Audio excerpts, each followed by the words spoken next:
817, K-Fire 550, 99.7, your free iHeart app. Otherwise, secret word 840, win Todd's Toro. That's snowblower from Kirkwood Ace and K-Fire 550. We'll be giving away December 14th. Stand by. Guns of the 701 gentlemen enjoying the fluffy white stuff. I'm not. I don't think Jamie's even got any down there in Florida. No. Florida? There's none. Yeah, man. Florida. Come on, down wussy here in, boy. You're a around North Canada. Dakotan. Tough it out a little bit. I'm not missing it, Todd. It's going to be 83 down here today and sunny.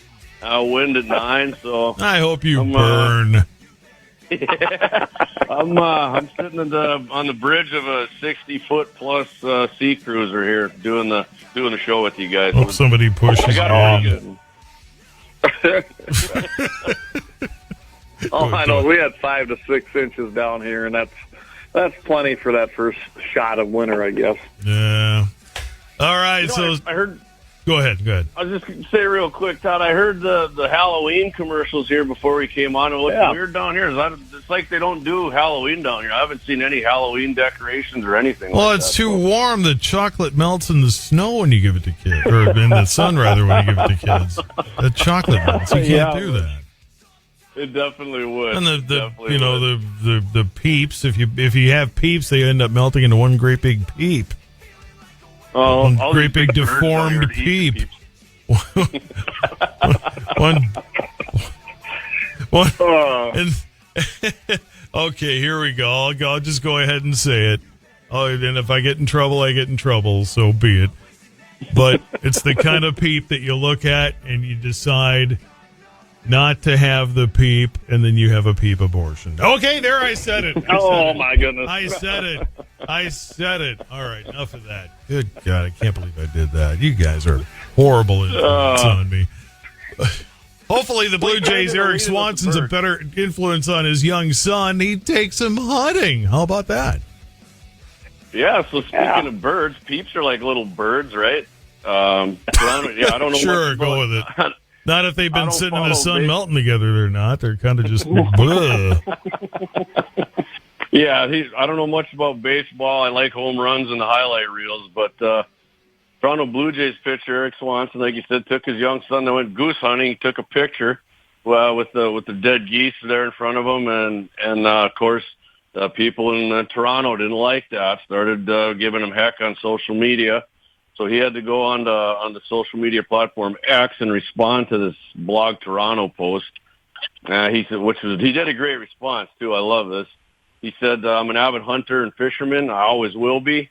For the people who are asking me why I have my son with, I'm teaching him a very important life lesson, which is true.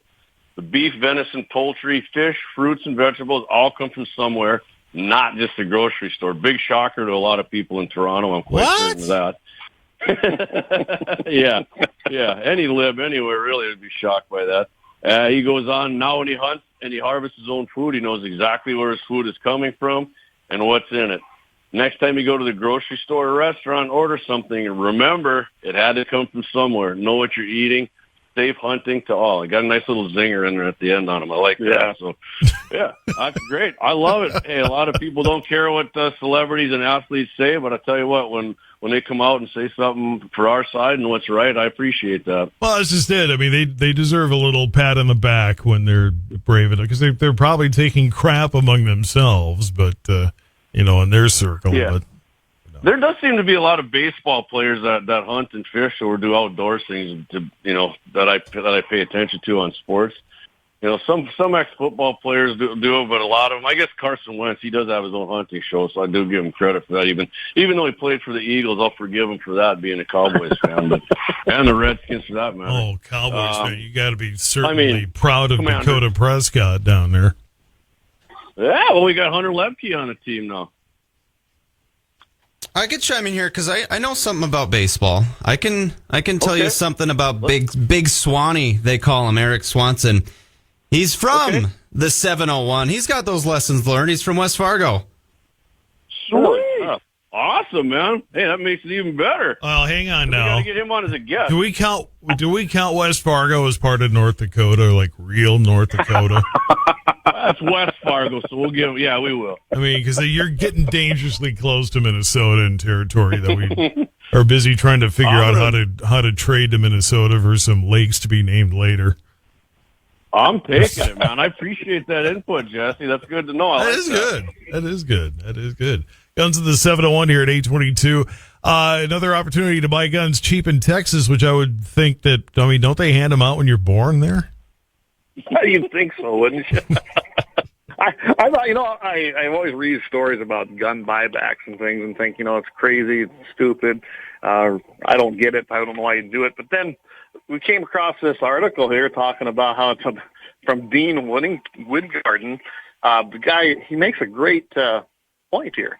He says, go to these gun buyback things that are going on, and it's a great place to go around and privately ask people if they want to sell their guns, and you might get a heck of a deal. I never even thought about that.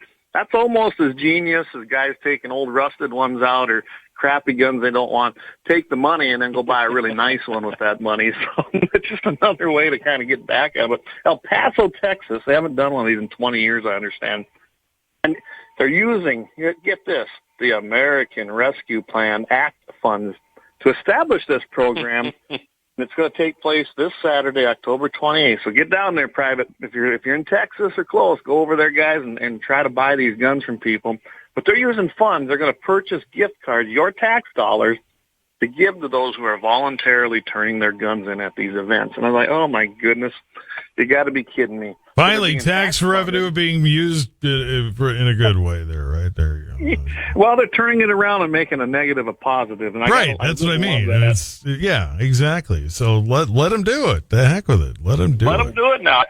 Like I said, I looked at this. This is kind of a great idea. Go in there and start talking to people standing in line, offer them some money, see if they'll take it. And see if one of the three types of buyers that this guy classified is interested. Of course, you're always going to get your ideologues that want every gun destroyed on Earth.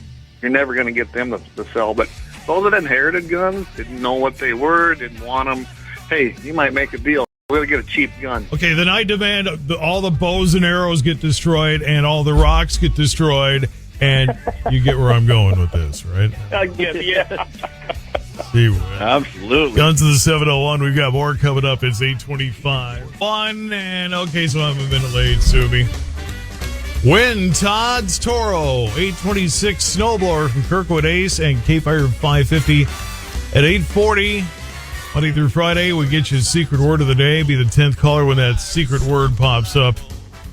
And your name goes in. Plus, at any random moment, have your shot. Today's secret word is ballistic. Ballistic. When you hear the word ballistic between 3 and 5 at the K-Fire Cafe, be the cafe's 10th caller. 701-258-0550, 1-800-228-0550, and your name goes in. Guns in the 701, the elephant in the room, the thing in Maine. Is it going to be a whole get the guns grab now? I mean, it's terrible that... And it was weird that when the story first came out, it was the bowling alley, the bar, and a Walmart. And I'm thinking, oh, that sounds like a joke. Yeah, well, I don't know. I've been hearing some other things, too. Go ahead, Jamie. I was just going to say kind of what Todd's saying. They first said 20 people were dead and 30 injured, and now it's 18 and 13 injured, which doesn't make it any better. But well, 3 are critical, so we may not be out of the woods there. That could end up being right. Yeah. But anyway.